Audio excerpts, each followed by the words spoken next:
Hello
guys, welcome back to my channel. কেমন আছো তোমরা সবাই? আশা করছি সবাই ভালো আছো। আমরা মোটামুটি ভালোই আছি।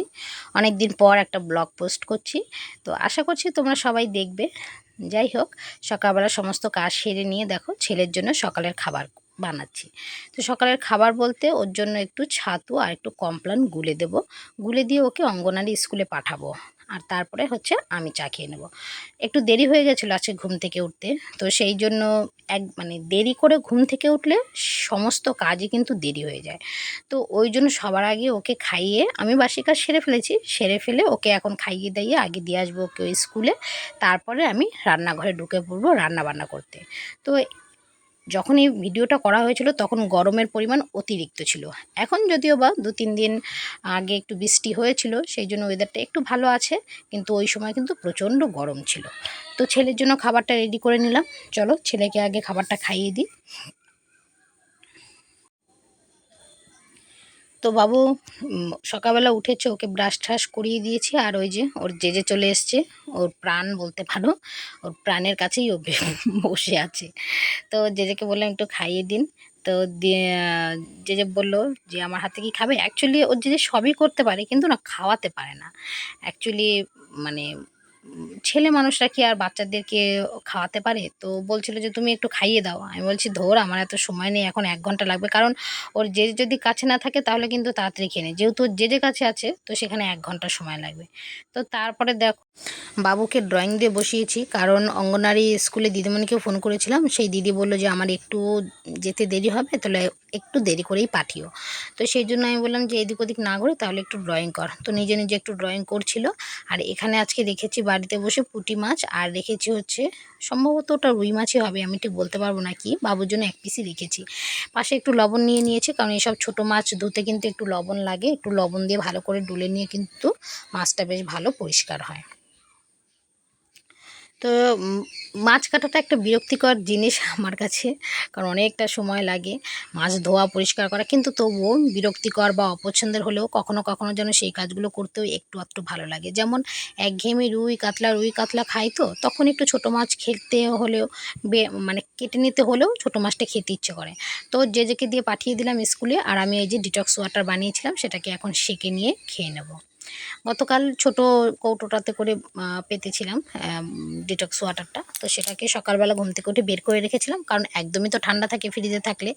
তো সেই জন্য এখন ওটাকে খেয়ে নিচ্ছি। আর দেখো এই লেবুগুলো আমি এখন রেখে দেবো ফ্রিজে, লেবুগুলো কিন্তু ফেলবো না। এখানে যত কিছু যা দেওয়া আছে সবই কিন্তু খাওয়া যেতে পারে, তো কোনো কিছুই ফেলনা যায় না, কারণ গাজর চিবিয়ে খাওয়া যেতে পারে, ওখানে একটু আদা দিয়ে আমি আদাটাকেও তরকারিতে রান্না করে খাওয়া যেতে পারে।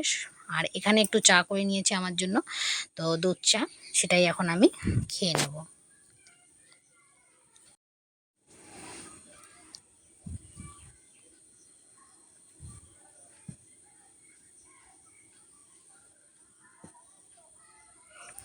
আর ভাত তো আগেই বসিয়ে দিয়েছিলাম, তবে দুঃখের বিষয় এটাই, ভাত বসিয়ে দিয়ে চলে গেছি, গ্যাসটাই অন করতে ভুলে গেছি। তো চা করার সময় আবার সেই ভাতটাকে গ্যাসটা ধরিয়ে দিয়েছি। আর এখানে দেখো নিয়ে নিয়েছি 4টে বাদাম, পেস্তা বাদাম, এগুলো এগুলো খেতে বেশ এখন ভালোই লাগছে। তো 4টে পেস্তা বাদাম নিয়েছি আর একটু চা বিস্কিট নিয়েছি। চলো চা বিস্কিটটা খেয়ে তারপরে আবার আসছি কেমন। তো মাছ রেখেছি, একটু পুঁটি মাছের চচ্চড়ি করব, সেই জন্য দেখুন চলে এসেছি ডাঁটা নিতে। সরু সরু দেখে একটু ডাঁটা নেব, মানে কচি কচি দেখে একটু ডাঁটা নেব, আর ওই ডাঁটা দিয়েই একটু চচ্চড়ি করব। তো ওই যে শাকগুলো দেখছো গাছের সাথে যে শাকগুলো আছে, সেই শাকগুলো কিন্তু রান্না করব, বাবুর জন্য ভেজে দেবো বাবুকে। আর শাকগুলো ওই সময়টা ডাঁটা গাছগুলো বেশ ভালোই ছিল, এখন হয়তো বুড়ো হয়ে গেছে, শক্ত হয়ে গেছে, কিন্তু ওই সময় বেশ সুন্দর ছিল। তো সেই জন্য কিছু ডাঁটা তুলে নিলাম মাছে দেব বলে।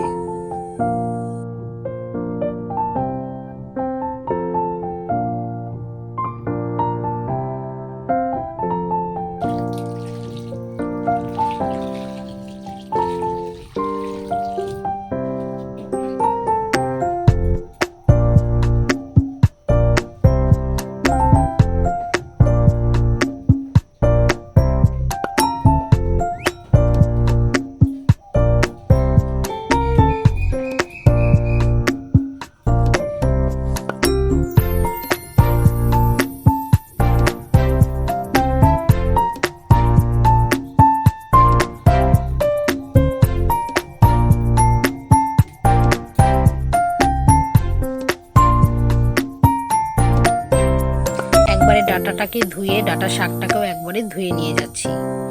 ডাঁটাগুলো শাকগুলো দেখে বুঝতেই পারছো যে একদমই কচি, আর এগুলো আমি একটু সরু সরু দেখে নরম দেখে নিয়েছি, যাতে আর কি গলে যায়, কারণ চচ্চড়ি করবো তো সেখানে শক্ত ডাঁটা হলে আবার ভালো লাগবে না। তো এই যে দেখো শাকটা বসিয়েছি, একটা লঙ্কা দিয়েছিলাম, একটু লঙ্কা দিয়ে তারপরে একটু ভাজছি, কিন্তু মোটামুটি অনেকটাই হয়েছিল, বাবু খেয়েছে আমিও খেয়েছিলাম।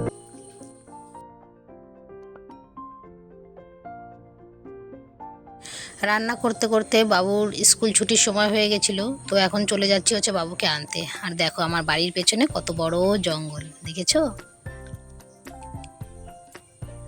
সব সময় যে ঝাড় দেওয়া হয় সেটা না, গাছতলাটা মাঝে মধ্যে ঝাড় দিই, আবার মাঝে মধ্যে ঝাড় দেওয়া হয়ও না। তো এই যে বাবুকে নিয়ে এখন চলে যাচ্ছি বাড়িতে।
আজকে আমার সকালের খাবার ছিল হচ্ছে ওভারনাইট ওটস কালকে রাতে ভিজিয়ে রেখেছিলাম, খেজুর, টক দই, দুধ এগুলো দিয়ে ভিজিয়ে রেখেছিলাম, সেটাকে এখন খেয়ে নেব। এটাই আজকে সকালের ব্রেকফাস্ট করব। আর বাবুকে ওইদিকে ভাত খাইয়ে দিয়েছি।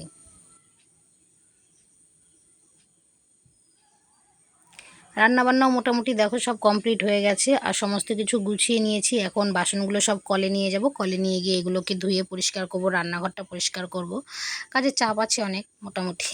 তো কি কি রান্না করলাম চলো তোমাদেরকে দেখিয়ে দিই। বেশি কিছু রান্না করিনি যদিও বা, আর মাছ হলে তো আমাদের সেরকম কিছু লাগেও না, মা আর ছেলের সংসার বুঝতেই পারো, অল্পতেই হয়ে যায়। এই যে বাবুর জন্য সে যে এক পিস মাছ রেখেছিলাম, সেটাকে আলু দিয়ে পটল দিয়ে একটু আলাদা করে ঝোল করেছি, যেহেতু এক পিস মাছ আর কি করব। আর এই যে আমার মাছের চচ্চড়িটা খুব সুন্দর হয়েছিল খেতে। আলু দিয়েছি আর হচ্ছে ডাঁটা দিয়েছি। আমি বেগুন টেগুন খেতে পাই না, যেহেতু আমার অ্যালার্জির প্রচণ্ড সমস্যা আছে, ভাত আছে ওতে। তো আর হচ্ছে শাক ভাজা করেছিলাম, শাক ভাজাটা তো আগেই তোমাদেরকে দেখিয়েছিলাম। তো এই ছিল হচ্ছে আজকে রান্না, আর সেরকম কিছুই রান্না বান্না করিনি।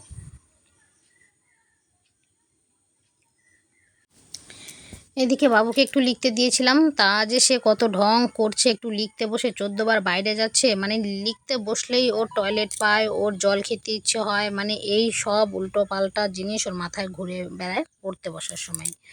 তো সেই জন্য আর কি করব, যাই হোক ওকে ঘরে লিখতে দিয়েছিলাম। আর আমি হচ্ছি যে গুঁড়ো মশলাগুলো আর কি রান্নার জন্য ব্যবহার করি, বেশিরভাগটা আমি বাড়িতেই করে নিই। তো সেগুলো মোটামুটি একটু বাড়ন্ত, সেই জন্য ভাবলাম যে গ্যাসটা মুছে পরিষ্কার করার আগে এটাকে একটু আর কি ভালো করে টেলে মিক্সিতে গুঁড়ো করে নেব ঠান্ডা হলে।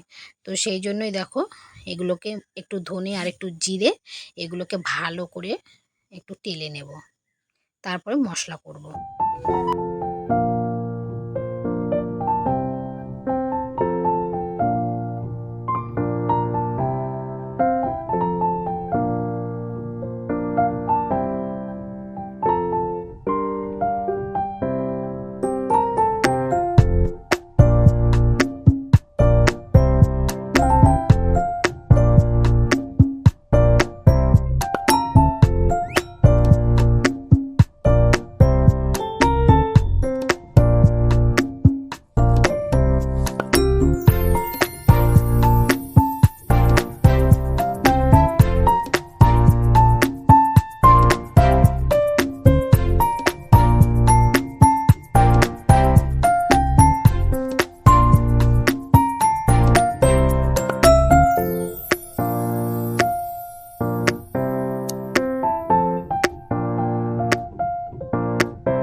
দুপুরের পরে আর তোমাদের সামনে আসা হয়নি। তো বাবু ঘুম থেকে উঠে বলছিল একটু খেলতে যাবে, তাই আমি বললাম যে যাও তুমি একটু খেলা করে এসো, আর আমি এদিকে বাড়িতে ভাবছি একটু গাছ লাগাবো। কী গাছ বলো তো? কিছু ডাঁটা গাছ।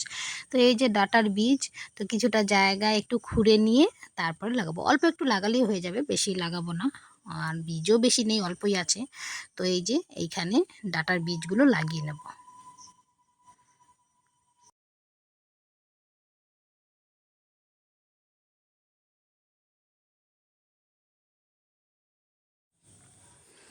ডাঁটার বীজ লাগিয়ে নিয়ে বসে গেছি। দেখো হ্যারিকেন মুছে পরিষ্কার করে নেবো, কারণ ওয়েদারটা খুব একটা ভালো না। তো রাত্রেবেলা যদি কারেন্ট চলে যায় তাহলে ওটাকে পরিষ্কার করে ধরাতে ধরাতে মানে অনেকটা সময় অন্ধকার হয়ে থাকে। তো সেই জন্য ওটাকে মুছে নিয়ে তেল ঠেল ভরে একদম জ্বালিয়ে এখনই রেখে দেবো। রাত্রে হয়তো ঝড় বৃষ্টি হলে একটু হতেও পারে, ওয়েদারটা একদমই ভালো না, দুপুরের পর থেকে ওয়েদারটা ভালো ছিল না। আর এই দেখো এখানে যে কেরোসিন তেল রেখেছিলাম না, এই ড্রামটার মধ্যে কেরোসিন তেল ছিল অনেকটা, 1 লিটারের ওপরে ছিল। কিন্তু ঢাকনাও ভালো করে লাগানো ছিল, কিন্তু এখন দেখছি কেরোসিন তেল নেই, মানে উধাও। শুনেছি যে কেরোসিন তেল নাকি উড়ে যায়, তো সেটা যে ঢাকনা ভালো করে ঢেকে রাখলে উড়ে যায় সেটা এইবারই দেখলাম। তো যাই হোক, কী আর করবো, এই হচ্ছে অবস্থা। তো এখন হেরিকেন জ্বালিয়ে ঠালিয়ে রেখে দেবো। তো চলো আজকের ভিডিওটাও আমি এখানেই শেষ করব। দেখা হচ্ছে পরবর্তী কোনো একটি ভিডিওতে। আজকের মতো টাটা, সবাই ভালো থেকো, সুস্থ থেকো।